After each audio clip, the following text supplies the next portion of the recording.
എല്ലാവർക്കും പപ്പമാസ് കിച്ചണിലേക്ക് സ്വാഗതം. എല്ലാവരും വീട്ടിലേക്ക് വൈകുന്നേരം എത്തിയല്ലോ അല്ലേ? ഓഫീസെല്ലാം വിട്ട് ക്ഷീണിച്ചെല്ലാം വൈകുന്നേരം എത്തി. അപ്പോൾ പെട്ടെന്നാണ് വീട്ടിലേക്ക് ഒരു ഗസ്റ്റ് വന്നത്. എന്തോ ഉണ്ടാക്കി കൊടുക്കുക എന്നുള്ള ടെൻഷനിൽ നിൽക്കല്ലേ. അപ്പോൾ ആ സമയത്ത് വീട്ടിൽ അവലുണ്ടോ, നമുക്കൊരു പെട്ടെന്ന് ഒരു 10 മിനിറ്റിനുള്ളിൽ ഒരു പലഹാരം ഉണ്ടാക്കാം. എങ്ങനെയാണ് ഉണ്ടാക്കാൻ നോക്കാം. അപ്പോൾ നമുക്ക് അവൽ ഫ്രൈക്ക് എന്തെല്ലാം വേണം നോക്കാം. ഒരു 2 ഈ കപ്പിനാണ് എടുത്തത്. 2 കപ്പ് അവൽ. അത് ഏത് കപ്പാണോ നിങ്ങൾ ഉപയോഗിക്കുന്നത് അതിന് 2 കപ്പ്.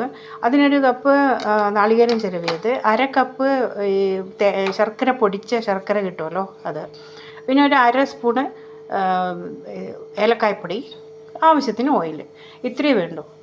ഇനി നമുക്കൊരു ചെറിയ ചീനച്ചട്ടി അടുപ്പത്ത് വയ്ക്കാം. അത് കുഴുവുള്ള ചെറുതായതുകൊണ്ടാണ് ഞാൻ പഴയ ചെറിയ ചീനച്ചട്ടി വെച്ചത്.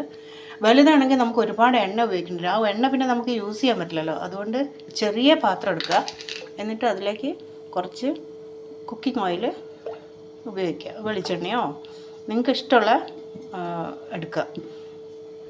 എണ്ണ നന്നായി തിളച്ച് വരണം കേട്ടോ. അത് തിളച്ചോ നോക്കാൻ ഒരു 2 അവലിട്ട് നോക്കാം. അപ്പോൾ അത് പൊരിഞ്ഞ് വരുന്നുണ്ടെങ്കിൽ അത് തിളച്ചു. അപ്പം നമുക്ക് അടുത്ത നോക്കാം. കുറേശ്ശെ ഇടണം. കുറേശ്ശെ ഇട്ടിട്ട് അത് മൂപ്പിച്ച് ഇങ്ങനെ കോരണം. തീ സിമ്മിലേക്ക് ഇട്ട് കൊടുക്കാം, അത് കരിഞ്ഞു പോകും.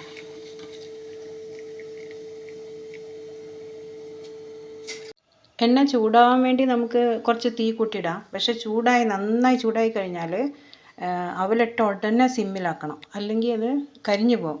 പിന്നെ കനം കുറഞ്ഞ അവൽ വേണം ഉപയോഗിക്കാൻ കേട്ടോ. ഇങ്ങനത്തെ തിൻ അവലാണ്. ദപ്പാവൽ പറ്റും, പക്ഷേ എങ്കിലും ഇതാണ് ഒന്നും കൂടി ടേസ്റ്റായി വരിക. അതാണെങ്കിലും പറ്റും. ഇതിങ്ങനെ ഇട്ട ഉടനെ തന്നെ കോരണം കേട്ടോ, അല്ലെങ്കിൽ കരിഞ്ഞു പോവും. കേട്ടോ, പെട്ടെന്നായി അത്രയേ വേണ്ടൂ, അപ്പം തന്നെ കോരണം. ഈ അവൽ ഫ്രൈ ഉണ്ടാക്കുമ്പോഴേ നമ്മളെ തറവാട്ടിലുണ്ടായിരുന്ന ഉണ്ണൂലിയമ്മയെ പെട്ടെന്ന് ഓർമ്മ വന്നു കേട്ടോ. അവരാണ് അവലിടിച്ച് അച്ചമ്മയ്ക്ക് കൊടുക്കുന്നത്. എന്നിട്ടാണ് അച്ചമ്മ അവൽ ഫ്രൈ ഉണ്ടാക്കുക. അവസാനത്തെ പിടി അവൽ വറുത്തെടുത്തു. അപ്പോഴത്തേക്ക് എണ്ണ തീർന്നു. ഇനി ഉണ്ടായിരുന്നെങ്കിൽ കുറച്ചുകൂടെ എണ്ണ ഒഴിക്കായിരുന്നു, പക്ഷെ നമുക്കിനി വേണ്ട. അപ്പോൾ മാത്രമല്ല, ഈ വെറുതെ ആ എണ്ണ പിന്നെ നമ്മൾക്ക് രണ്ടാമത് യൂസ് ചെയ്യാൻ പറ്റില്ല. ഏത് എണ്ണയും ഒരിക്കൽ ഫ്രൈ ചെയ്താൽ പിന്നെ യൂസ് ചെയ്യാൻ പാടില്ല. അപ്പോൾ അതുകൊണ്ട് കറക്റ്റായിട്ട് എടുത്തു കഴിഞ്ഞാൽ ഇനി കുറച്ച് വേണമെങ്കിൽ കുറച്ച് അധികം എടുത്താലും കുഴപ്പമില്ല. ഇപ്പോൾ ആവശ്യമില്ലാത്തതുകൊണ്ട് സ്റ്റോപ്പ് ചെയ്യുക അവിടെ.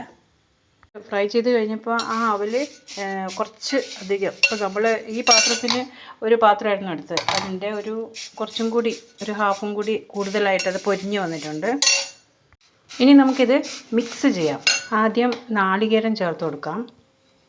പിന്നെ ഈ ശർക്കര ഇഷ്ടമില്ലാത്തവർക്ക് പഞ്ചസാര ചേർക്കാം കേട്ടോ. പിന്നെ ഹെൽത്തി ആയതുകൊണ്ട് ഞാൻ ശർക്കര ചേർത്തത്. എനിക്ക് പഞ്ചസാരയാണ് ഇഷ്ടം. പക്ഷേ എന്നാലും നമുക്ക് ഇത് ഹെൽത്തി ആണല്ലോ. ഇത് ഏലക്കാപ്പൊടി